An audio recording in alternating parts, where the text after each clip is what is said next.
hanno pronunciato il loro fatidico sì 50 anni fa, esattamente il 25 gennaio 1968. Festeggia oggi le nozze d'oro la coppia Rizzo-Volpe, che ha deciso di brindare di sabato e non di giovedì l'effettivo giorno dell'anniversario, per permettere a tutti i figli di stare assieme. Una di loro lavora infatti fuori sede, a Genova. Lui 23 anni, lei 19, emozionatissimi. 50 anni fa davanti ai loro parenti e agli amici si sono scambiati le fedi nuziali, che li hanno accompagnati fino a oggi. Tanti auguri al signor Pasquale Rizzo, 73 anni, e alla consorte, la splendida signora Antonia Volpe, che è di 4 anni più piccola.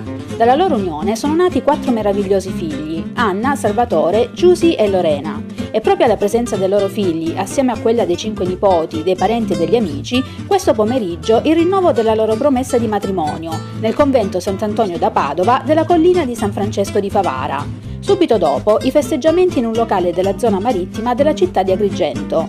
Anche quello della famiglia Rizzo-Volpe è un esempio di come sia possibile stare assieme per lungo tempo, amandosi, volendosi bene e rispettandosi a vicenda. Alla famiglia Rizzo-Volpe vanno gli auguri anche della redazione di Sicilia TV.